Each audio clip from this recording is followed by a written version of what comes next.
Well, hello everybody! Welcome back to G-Bear's Off-Grid Ways, a homestead in the desert.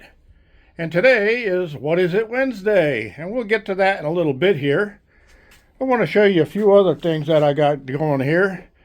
I'm out here in the shop, and it's not really comfortable out here at this end of the shop because I have to keep the door open. And the wind is coming from that direction. So it hits the door and it bounces in. So right about here you can see the stuff on the wall that's waving in the wind. It's got a little chill in the air right here. But as we head back down this way, it gets warmer and warmer and warmer and warmer. And oh, look, the fan is running. A gift from Tony and Leanne from doing redneck things off grid. Shout out to them. You guys go over there and check out that channel and subscribe. They only need a few more to get up there to the 1,000 mark to be monetized, and they could really use it. They've been working hard at that channel for a couple of years now, so let's get them up over that 1,000 mark. I think they only need like 40 people or something like that. So let's do that, huh? All right. I'll put a link to their channel here in the description so you can get over there and see them. So this little fan is heat activated. So the stove is running. As you can see, there's flame inside of there. And no, there's nothing on fire over there. That's just a piece of shiny stainless steel that's reflecting it. So I got the vent open on the side there to let some air in. And there's the fire inside. So, and this is my homemade potbelly stove. I made this out of a propane tank. And I welded that metal plate on top so I have a flat surface. I can put a coffee pot on there or whatever. Right now I have the fan running, so it blows the heat out into the container here and circulates it around a little bit better, so I get a little bit warmer. But that's pretty nice, huh? All right. So these are all my LifePo 4 battery boxes, and some other boxes that I've gotten other stuff in. I save them for a little while just in case I have to mail things back for warranty or anything like that. So there's my old power jack. The first inverter that I used that's the second inverter. The first one is up there. And you see what it says on there? 8,000 watt power inverter, 16,000 watts peak surge. Liars. Liars. It tells you right here in a fine print on these things that they're only 2,000 watts. Everything is 2,000 watts. It's baloney. It's a bunch of crap. Liars. All right. So another thing I got from Tony and Leanne just yesterday, I picked it up at the post office, is this unit right here. This is a 2-stage propane regulator. Apparently, they saw the way I had to go out and change my propane tanks over when I was doing a video on that a few days back, and they decided that I needed one of these. So this is something that I just added to it. This didn't come with it, because this is what I'm going to use to modify the connection that I've got now over there to fit into this unit. Okay, so what's this unit do? Well, you notice it's got a big lever in here, and it's got a connection there and a connection there. Okay, and this is the input connection that I just pulled that fitting out that I supplied. Okay, and then these things, one goes on here and the other goes on this side. And they have gauges on them to tell you how much propane is in your tank. And they're the easy connect units, so you don't have to use a wrench to change them out. So in order to change my tanks over from the old style connections to this new style, they make these adapters. So this end that's in the cap screws into the tank that I have, and then the quick connect goes on this end, so it's just a quick rapid change. They even give you a set of gloves with it so you don't get your hands dirty. They give you a wrench with it for tightening the units right here, and it says to use this wrench, not to use pliers or anything like that. They don't want you to sock it down.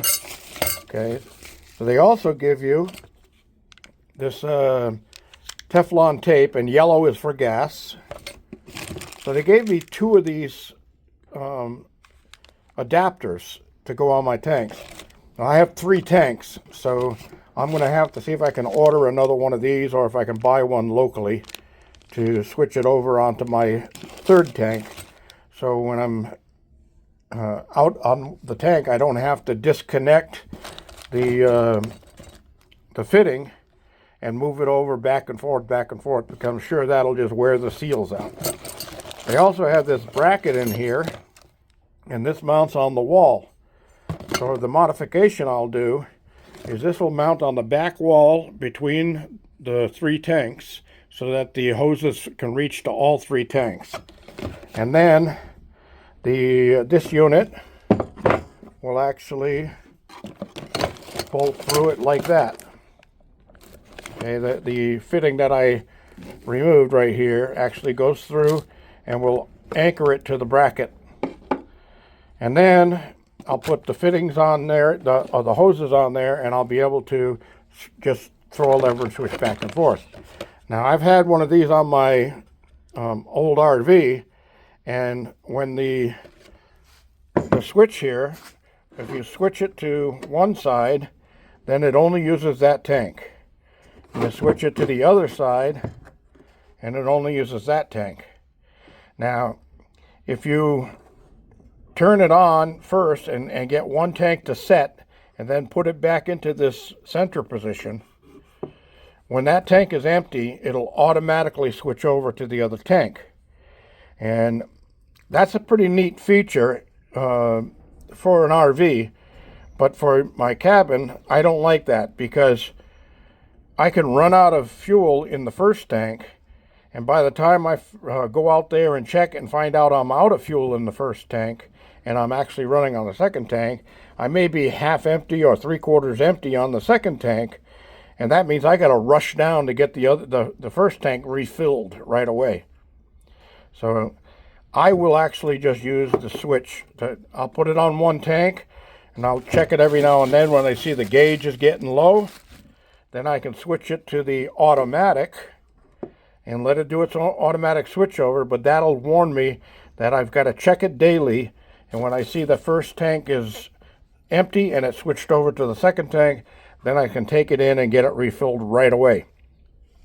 But I'm going to have a 3rd tank in there too, so who knows, I can still do it with the automatic switchover, have the 3rd tank on standby, and then after I use up 2 tanks, or even if I use up 1 tank, then I can figure out it's time to go get one filled, but I can hook tank number 3 in, and so 2 and 3 will be hooked up, and number 1 will go get refilled, and then I'll put me back in good shape. So anyway, I want to thank Tony and Leanne for that neat gift. That is really, really welcomed. It's going to make things a lot better for me, because even if I have to manually switch it over, it's a lot easier to go out there and just flip a switch and go back inside than it is to get a wrench out and disconnect the line from one tank, put it in the other tank, and vice versa, and all that stuff. You know, what a pain. Anyway, I wanted to get that too. Tony and Leanne at Doing Redneck Things Off Grid. That's hashtag Doing Redneck Things Off Grid.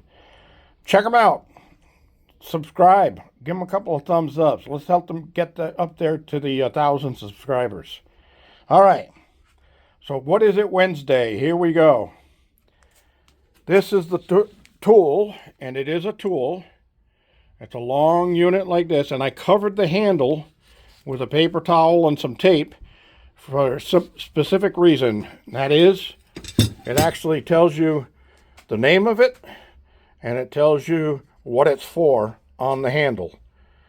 So I wanted to cover that up so I didn't give it away just by showing the tool. All right, now on this part, to be fair, this washer doesn't come with it.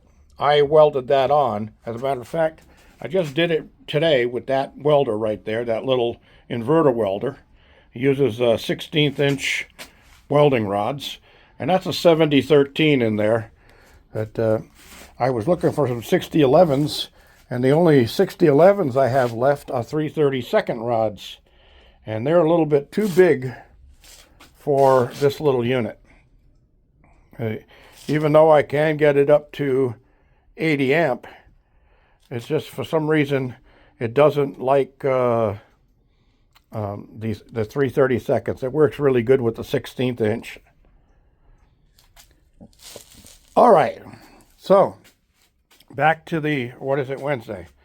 So that doesn't come with it. Now it has a rod that goes the whole length of it right there, and then this tube fits all the way over it, and the rod sticks out a little bit when it's in that position.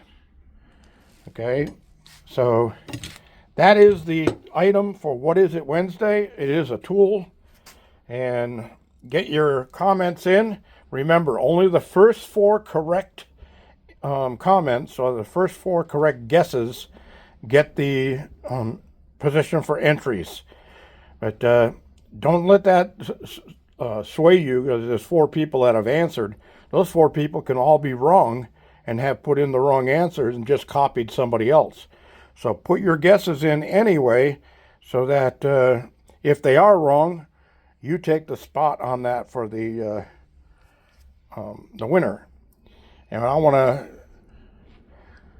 to tell you that I did get the item shipped off to the last winner, and he should be receiving it any time now, because he's actually in California.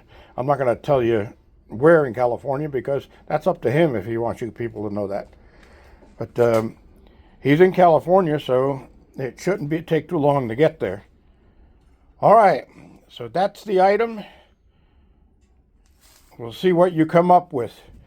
I'll be working on this after the winds die down and it gets warmed up a little bit, because with the wind chill factor out there, it feels like it's about 40 degrees, 39, 40 degrees out there.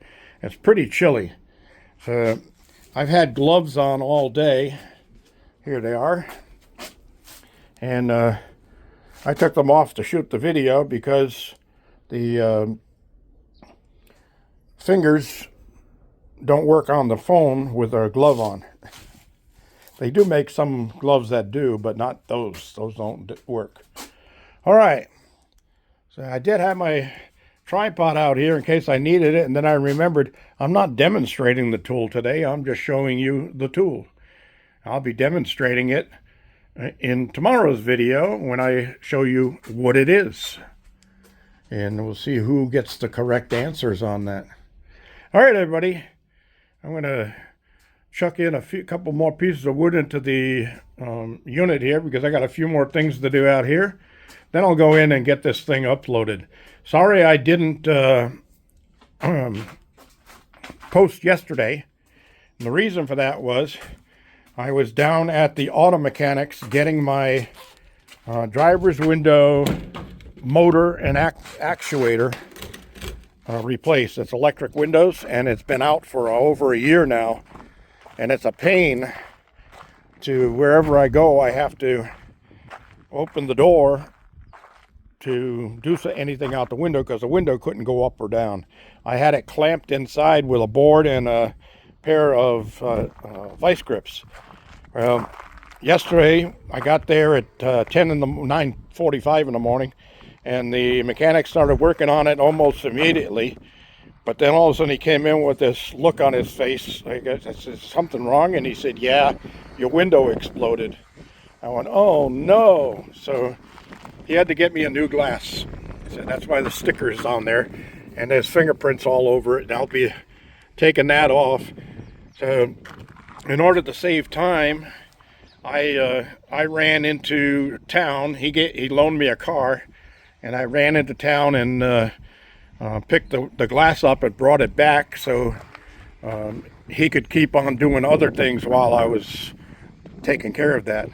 So the next thing I got to do is the rear shocks on this are leaking and then shot. So I've got to replace those rear shocks, and then the tires are all worn really badly. Then I got to get 4 tires.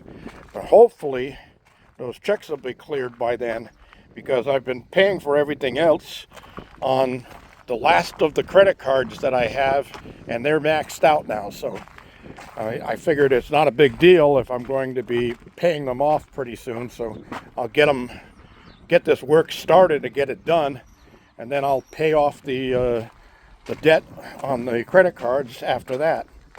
So this tire is actually, it's the same brand. It's a Corsa, just like the others, but it's a different model.